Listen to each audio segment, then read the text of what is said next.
I was reading some time ago something about Thurgood Marshall, one of the very excellent, wonderful Supreme Court justices. And it was from one of his very devoted students. I think this student wrote a biography or something about Thurgood Marshall. Anyway, Marshall had told him many stories.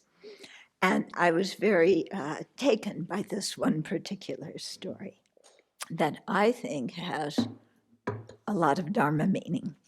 In the spring of 1978, the person who was writing the book was a law student, and Marshall came to Yale to preside over some kind of competition.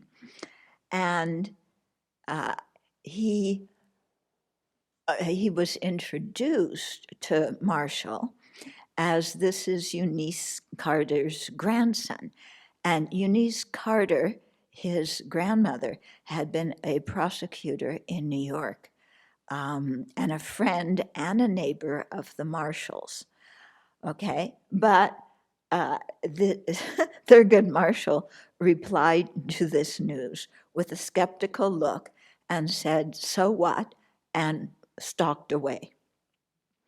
Okay, so this was really showing that Marshall was not playing favorites, that just because this person was the grandson of his neighbor and a prosecutor and somebody he knew and respected, he was getting no more consideration than any other person who came.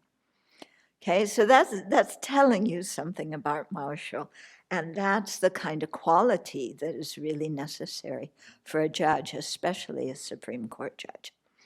So this son wound up working for Marshall, and I'll read from here.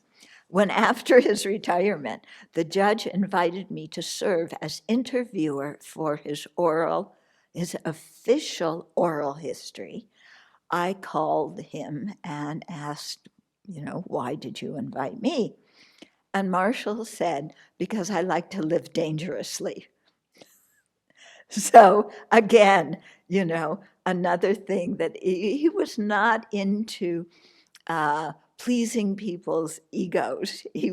Or playing favorites. He was just being very straight.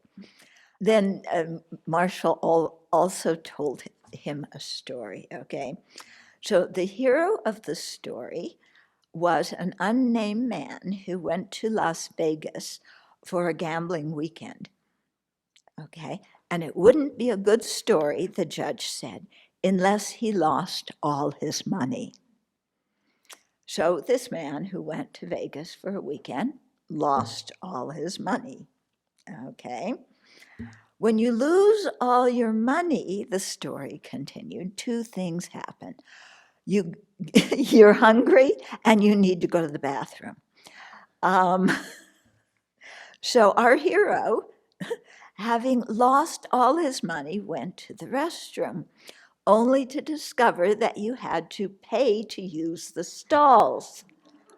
But he didn't have any money left, okay? And it was only 25 cents. So fortunately, at that moment, a complete stranger walked into the men's room and saw this man's dilemma and gave him a quarter, okay? And he was about to put the quarter into the stall, when he noticed one man walking out of another stall, and so he entered that stall, and so he didn't have to use the quarter on the first stall. So he did that. Okay. Then when he emerged from the bathroom, he went to the casino floor, again with 25 cents to his name because he had saved it from having to put it in the stall. Okay, and he put a quarter in the slot machine. Okay, so guess what happened? He hit all 5 strawberries or whatever it is. And so many quarters came falling out. And he stuffed all those quarters into his pocket, but he kept on playing them. And every time he played the quarters, more money came out. So I guess he was really hooked on the strawberries or whatever else. What else do they put on in machines? Anyway, okay. So then, after winning a lot of money at the One-Armed Bandits, he went to play roulette and blackjack, okay? And so it wouldn't be a good story unless he didn't have the most amazing 2 days playing the that anybody could imagine. And so he did, and he won more and more money, okay? So he quit after 48 hours, and he had millions of dollars to his name by that time, and he swore off gambling for the rest of his life. Okay, so he took the millions of dollars that he won, he invested it with a brilliant financial manager, okay, and all of his investments went really well, they paid off, he was just making money after money after money, okay. So he, after 30 years after that bathroom thing, he had become one of the wealthiest people in the country. So the press went wild because he put out a notice that, if the benefactor who helped him so much in the restroom would come forward, he would give him half of the money that he won, or that he had. So then the press went wild. And so many people wrote and said, I gave you the quarter, I gave you the quarter. It's me, it's me. And he went and he had to hire an agency to interview all these people who just coincidentally happened to be at the bathroom in Vegas 30 years ago and gave him the quarter. Okay, so finally the agency that he hired called and said, we have him. And Marshall said, are you sure? And they said, yes, we checked out every single detail. We know who it is. He even took a lie detector test. We know who your benefactor is. So Marshall said, okay, bring him over. So they brought him over to the guy's office. And, the hero of the story said, you're my benefactor. And the man said, yes. And Marshall said, well, you do look familiar. Remind me, what did you do for me exactly? And the man said, I handed you that quarter in the restroom 30 years ago.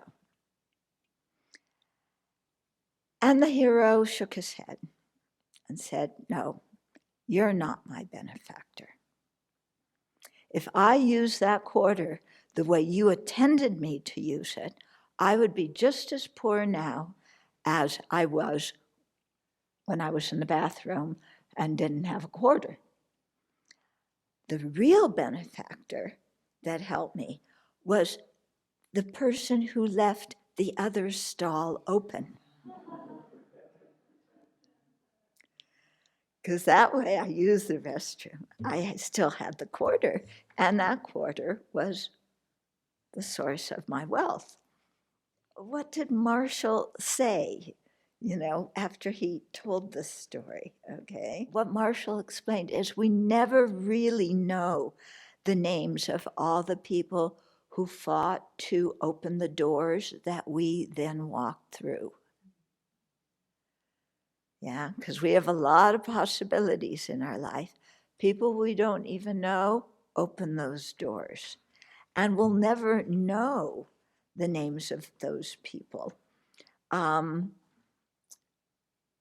who helped us.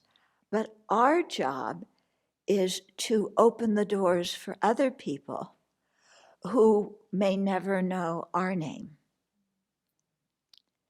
Yeah. And the knowing of the names isn't what's important. So Marshall said, we'll never know the names of the people who walk through doors we ourselves had to kick and shove to get through, sometimes while getting our hands dirty.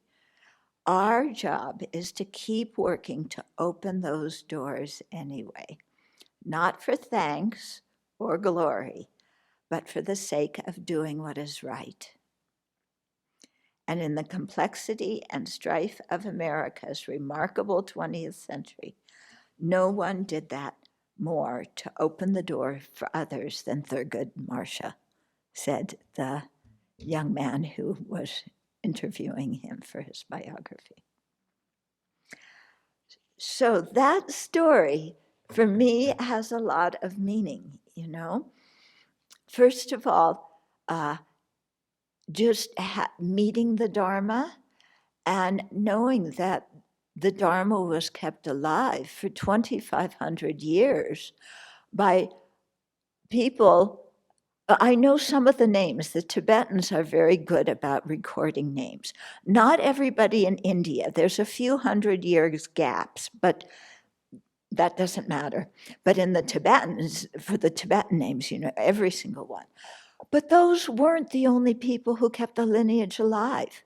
It's not one person every generation.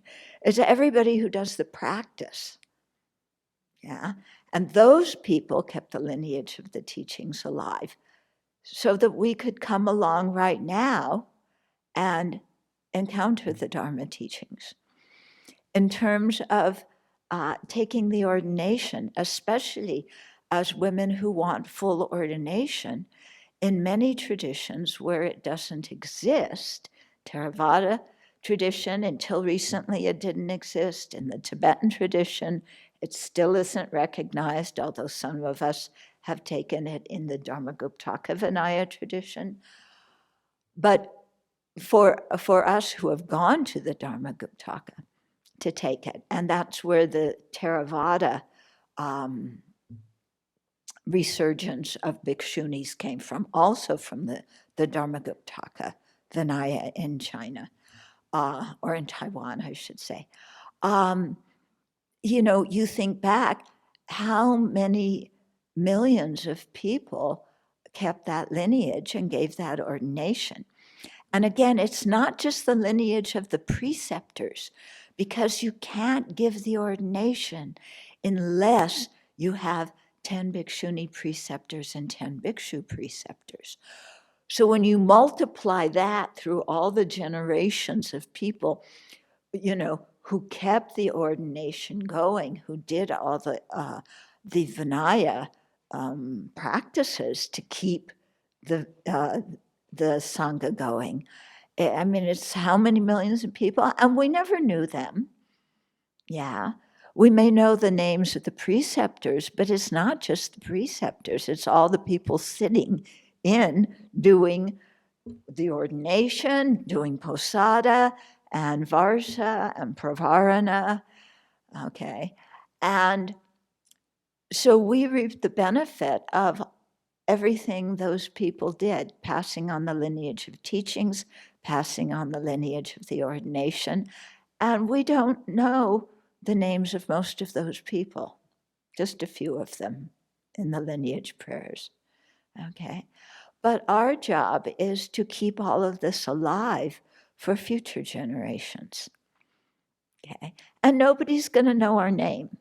And knowing somebody's name is not what's important. It's about doing the right thing, okay? And opening the doors for other people to follow through, okay? So that's what we're doing here, yeah? We try and open more and more doors, not just doors in the Dharma, not just doors in ordination, okay? But by the outreach that we do to the community, including these BBCs and extending, you know, information about the climate crisis, extending information about the injustices in our justice system and the prison system, you know, all the different kinds of things that we do through other people contacting us and then us trying to help as much as we can. Then we're opening doors yeah. And, by our comments about racism and people learning to see beyond their own identities of this life, even though they get mad at us when we say, don't be so attached to your identity. That's still opening doors, I think, for those people some time to begin to see the disadvantages of viewing identities as concrete and being attached to them.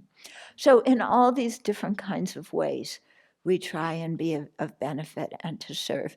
So we just keep opening the stall doors for other people. Because you got to do what somebody needs, not what you think they need, So, that really takes some sensitivity, You open the stall door when somebody needs to go in.